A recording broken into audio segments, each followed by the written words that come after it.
Welcome back to my channel. In my first video, I had said that I was using the Hollyland Lark M1 wireless mic, and here it is.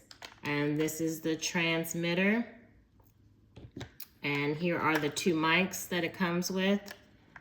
And so I just wanted to show you real quick how to hook it up to your iPhone.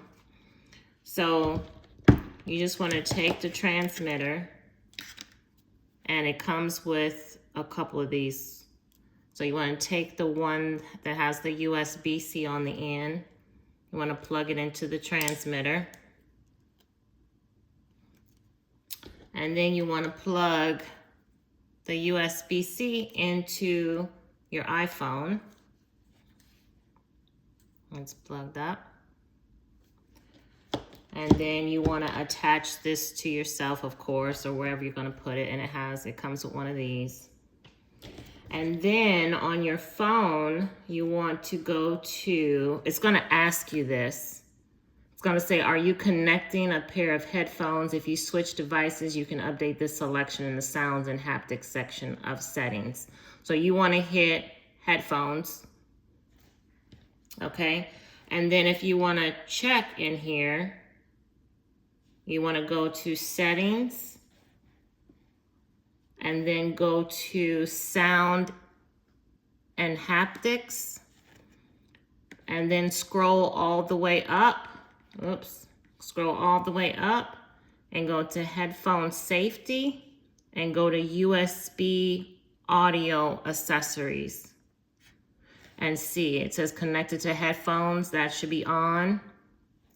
And if you want to disconnect it, then of course you'll hit forget all USB audio accessories. But that is how you connect it, and then you're ready to go. It automatically comes on like medium volume, so you'll have to adjust the volume, but it already pairs and everything, so there's really nothing, very easy to do. And it comes with two of these. It also comes with a couple more of these cords. I don't know what these ends are called, but you see them.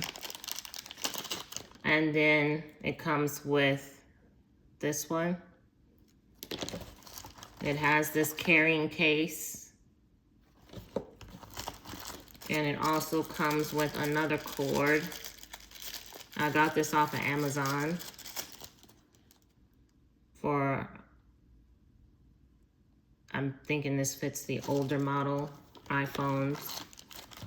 And then it comes with, of course, some instruction or direction manuals. And that's it. The battery, the runtime for the transmitter and the receiver is 8 hours. The charging time for both is like an hour and a half. And you can individually charge the mics if you want to, because it has the USB-C on them. So that's all I have. Thanks for watching.